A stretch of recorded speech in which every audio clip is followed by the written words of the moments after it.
Dahil binubuo ang Pilipinas ng mahigit sa 7,600 mga isla, sasakyang pangdagat ang isa sa kadalasang ginagamit para makatawid sa ibang bayan.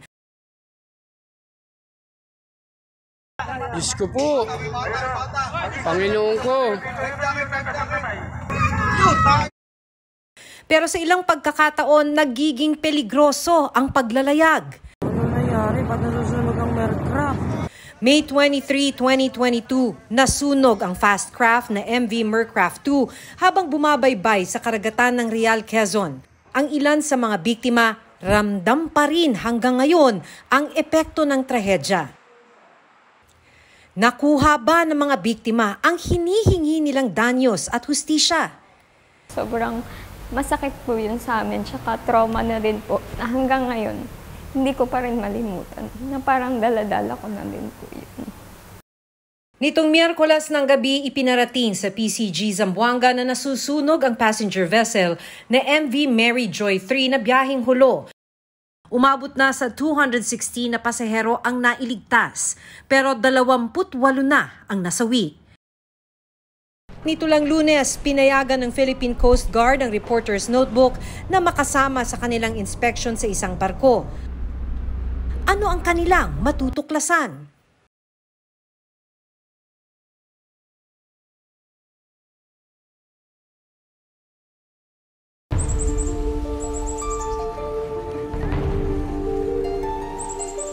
Ito ang Isla Verde.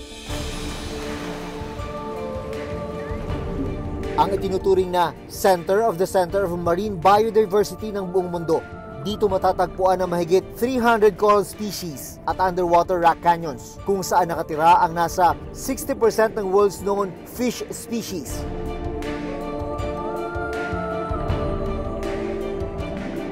Pero ngayon, nahaharap ito sa bagong banta. Nakarating na kasi rito sa Isla Verde sa Batangas ang oil spill mula sa lumubog na oil tanker sa Oriental Mindoro. Po yung sample po ng langis na dumagsa po dito sa Isla Verde na naging problema, may dumating pong sakol ng ganito po na langis. So ito po ang aming kinababahala na ito po ay malaking epekto. Mula dito sa ere makikita ang malalaki at malalakas na sa dagat. Ganito ang sitwasyon kapag panahon ng amihan. Ito ngayon ang isa mga nagpapahirap sa tuloy ng pagkakas sa pagkontrol sa pagkalat ng langis mula sa lubog ng MV Everest. Kasama ang mga bantay dagat, nagtungo ang reporter's notebook sa isang mahalagang bahagi ng Isla Verde. Ano ang kanilang matutuklasan sa ibabaw at ilalim ng karagatan?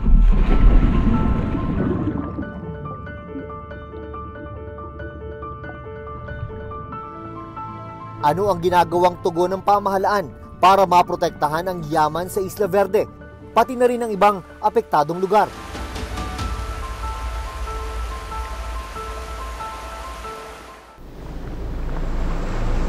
Alas 5 ng umaga noong May 23, 2022, naglayag mula Pulilio Island patungong Real, Quezon ang MV Mercraft 2. Lula ng fast craft ang 7 crew at 157 na mga pasahero. Kwento ng isa sa mga pasahero na si Jessa Malate, papunta siya noon sa bayan ng Real para magpagamot. May ovarian cancer si Jessa. Lumuwas po ako para pumunta sa doktor ko para magpa-therapy at bumili ng gamot na kailangan sa sakit ko po. May dala raw siya noong malaking halaga ng pera na pambayad sana sa mga gastusin sa ospital. Yung dala ko po noon 100,000 po. Kasi po ilang buwan ko po yung pinaghirapan po talaga na pinag-ipunan ko po. Dahil yung isa ko pong gamot, mahal po yun. Makalipas lang ang 1.5 oras, biglang umusok ang engine room ng fast craft. Mahigit 700 metro na lang ang layo mula sa pantalan ng Real. Tulog po ako nung sa biyahe kasi kampante po ako, maganda po yung panahon. Tapos yun po, nagising na lang ako sa sigawan ng mga tao. Diyos ko po! May bata oh! Ilang saglit lang, Bigla pong nag-apoy na sa likod po ng barko.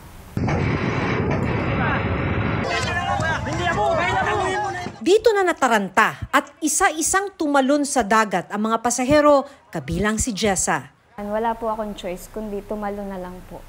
Kesa naman po masunog ako doon sa barko. Naghanap na nga po ako ng life vest or ano man pong magpapalutang sa akin bago tumalon ako para ma-sure ko yung safety ko sa dagat kahit matagalan po ako. Pero wala po ako nakita. Yung mga tao po, ang ginamit po nila yung mga styrobox, yung mga box pong malalaki. Inakala ni Jessa na hindi na siya makaliligtas. Hanggang makalipas daw ang nasa 10 minuto, isang Roro vessel ang tiyempong dumaan. Nagkaroon ng pag-asa si Jessa. Ate, ligtas ka na! Ligtas ka na! Nakita po ako nung isang sakay doon. Nakilala po ako tapos yun po, sumigaw na siya ng si Jessa. Pinababa po niya yung asawa niya, pinasave po niya ako. Nakaligtas man, hindi naman naisalba ni Jessa ang 100,000 pisong panggamot sana niya. Nung nasave na po ako, wala na po yung bag ko. Nabitawan ko din po pala siya na hindi ko po alam. Kaya iyak po ako ng iyak kasi yung dala ko po kasi inipon ko po talaga yun na pinaghirapan ko po. Kahit po may sakit ako, nagde-decor po ako sa mga birthdays. Gumagawa ako ng mga balloon bouquet para lang po makaipon ako ng pambili ko ng gamot tsaka pampatherapy ko. Nailigtas ang 157 na katao na sakay ng MV Mercraft 2, pero 7 sa mga pasahero ang namatay sa trahedya. Makalipas ang 10 buwan, nakalulungkot na mas lumala ang sakit ni Jessa. Na-delay din kasi ang kanyang pagpapagamot dahil sa nawalang pera. Stage 4 na ang cancer ni Jessa. Kumusta ka ngayon? Okay naman na po. Medyo may kumikirot-kirot pa lang po dito. Tsaka minsan po nagkaka-fever pa ako. Pag na-clear na po yun, tsaka lang kami uuwi. Sa ngayon, 6 na buwan nang nakikituloy si Jessa kasama ang amang si Jessner sa isang temporary shelter sa Maynila. Nakatanggap man si Jessa ng tulong pinansyal, hindi naman ito sapat para matustusan ang kanyang pagpapagamot. Iba pong taong kumausap at nagbigay sa akin. Hindi shipping line. Hindi po yung may-ari. Sinubukan niyo bang singilin yung shipping line? Hindi na. Bakit? Po. Kasi inayaan po namin na yung LGU po yung tumulong po sa amin. Kasi marami naman po kaming pasahero. Tsaka mas naghahabol po yung mga namatayan po. Mahirap bang humingi ng hustisya? Opo. Mahabang proseso po eh. Ayon sa Maritime Industry Authority o Marina, nagsagawa sila ng investigasyon sa nangyaring pagkasunog ng MV Mercraft 2. The main finding was that yung tube that links to the engine ay nagkaroon ng leak. Nung nagkaroon ng leak at nagkaroon ng spark, mas nakakontribute yung mga combustible materials. Dagdag ng Marina, nalaman nilang expired na ang isa sa mga dokumento ng passenger vessel. Bago ka mapayagang i-operate, di ba? Meron tayo mga safety and trading documents which is being supposedly verified during the pre-departure inspection by our sister agency, the Philippine Coast Guard. Unfortunately, walang document of compliance and yet it was allowed to sail. Agad na sinuspindi noon ng Philippine Coast Guard o PCG ang operasyon ng Mercraft Shipping Corporation, ang may-ari ng MV Mercraft 2. Sa mga kaanak ko, haharapin ako po ang isa sa haharap sa inyo. Kung ano po yung marinig ko at bigay nyo sa akin, tatanggapin ko po lahat iyon. Sana dumating lang yung panahon at time na kami ay inyo nang napatawad kung ano po yung aming nagawa. Dagdag ng ahensya, mula nang mangyari ang pagkasunog ng MV Mercraft 2 noong nakaraang taon, voluntaryo na raw na tumigil sa operasyon ang Mercraft Shipping Corporation.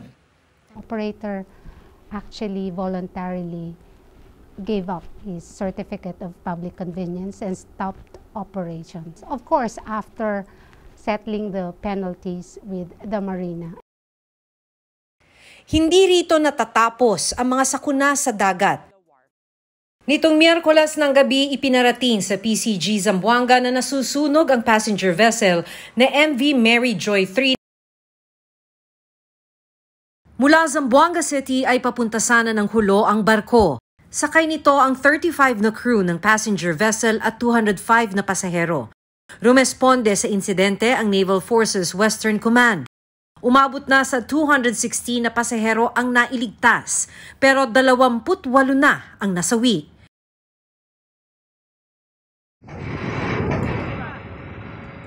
Puna ng grupong United Filipino Seafarers. Maiiwasan sana ang mga ganitong insidente kung seaworthy ang mga sasakyang pandagat sa bansa.